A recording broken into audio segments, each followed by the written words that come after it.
Early Thanksgiving. Happy Thanksgiving to everyone out there. If you're seeing this video before Thanksgiving or if you're catching it the day of. And if you're catching it the day of Thanksgiving, get off the internet. What are you doing? BitChute, Brighteon, YouTube, Rumble, wherever I post my videos. Get off the internet. Go hug a family member. Hug your kids. All right. Nearly 7,000 Thanksgiving flights as 6.3 million take to the skies, 48 million drive, and 350K travel by train to meet for the holiday, despite CDC's virus warnings, as deaths reach highest since May. I was listening to the news earlier. They were saying that travel overall, when you factor in all means of travel, is only down 5% since last year. It's interesting, right? You'd think it'd be a lot higher, but as I said before, people have had enough. The lockdowns, everything that we've gone through this year, we don't even have to get into what happened in November. Kudos to people for knowing where to draw the line. And this kind of reminds me a little bit of the 4th of July, when in LA County here, though I don't live in LA County, the idiot mayor there, Garcetti, he tried to tell people not to light off fireworks, but the night of the 4th, you saw the skies were just lit up across LA County. It was a great thing to see. A staggering number of Americans are moving forward with Thanksgiving travel plans, despite CDC warnings. An estimated 6.3 million will travel by plane, 350,000 by train, and 48 million by automobile. At noon on Tuesday, there were 6,972 planes in the air, slightly less than last year and more than in 2018. About 1 million Americans a day have flown by plane since the holiday travel season began on Friday. The crowds are only expected to grow, with next Sunday likely to be the busiest day of that holiday period. You know, one thought, in spite of the American spirit of individuality and kind of taking responsibility for yourself, I wonder if now that we have news that the vaccine is going to be out soon, for early distribution, of course, or that we're getting closer to that people are more willing to say, F it, I'm taking the risk. Or is it just a matter of, as I said, people have had enough? This year's been strenuous enough on so many people that when you get a chance to get out and see your family, you're like, F that. Family's more important. And it is, and it should be. Pandemic-weary families are desperate to reunite despite dire warnings from health officials.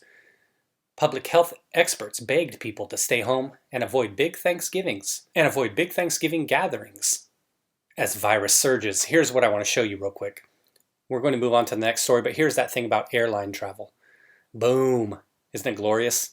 Bah humbug news being what it is, doctors urged the CDC to warn Americans that first COVID vaccine doses could leave them feeling unwell to make sure they follow up for the second. They often say that when you get the flu vaccine, you start to feel a little funky. Maybe I notice that sometimes as well myself. What do you feel? Do you think that's legit, or is it just kind of one of those kind of mind fucks that when they tell you that enough, you start to kind of like, oh, maybe I don't feel that great today. Doctors advising the CDC on the distribution of the 19 vaccines told officials that patients who got the shots in trials suffered unpleasant side effects.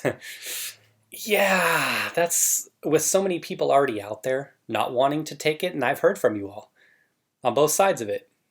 Unpleasant side effects, that doesn't sound too great, does it? Pfizer, Moderna, and AstraZeneca have all deemed their shots safe and tolerable, but participants from trials of each reported COVID-like symptoms. Yum, give me some of that. These include fevers, headaches, chills, and aches that made some people miss work, the experts said in a Monday meeting. When you tell me that, you got to give me some numbers. You got to give me some percentages on how many people are feeling this. CDC officials were urged to warn Americans of the side effects so they will know what to expect and return for second doses. But doctors and public health experts will also have to take care not to scare Americans off from getting vaccinated against the 19 altogether.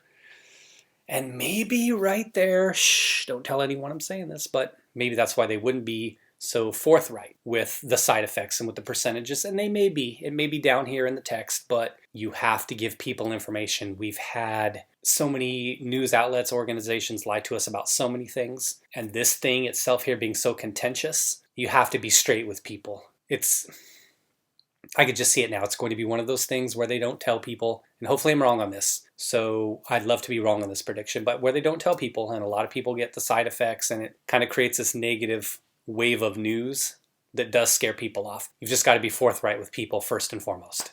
Just be forthright and let people make their own decisions. They keep trying to play us for fools. It's annoying. So this is actually the main course that I wanted to get to. You already had your mashed potatoes, your green beans, your stuffing, your cranberry. This is the main course right here. Here comes the turkey breast. This is South Dakota nurse cast doubt on colleague's viral story broadcast on CNN about 19 patients using their dying breaths to insist the virus is a hoax. Now, apparently this story was last week. I didn't catch it, so that's why I wanted to go through it a little bit more in detail here. But it says Jody During went viral last week after she appeared on CNN and described seeing 19 patients using their dying breaths to insist the virus is a hoax. No word on whether they also went out yelling MAGA 2020 in 4 more years. But now her story has been called into question by other nurses in South Dakota who said they haven't seen or heard of anything like what she described. In a Wired article, journalist David Zweig said he'd spoken to several nurses near Doring who couldn't relate to her claims. Zweig acknowledged his findings don't necessarily invalidate Doring's story, but he said the findings serve as evidence that CNN failed to put any significant effort into verifying her claims before it gave her airtime. Wait a minute. Full stop. This is where I cancel Thanksgiving, and this is where I say F Thanksgiving. Because you're trying to tell me, and I'm willing to throw the turkey away right now, you're willing to tell me that CNN is going to put people on air that are going to lie to the American people? No. No, I can't do it. No.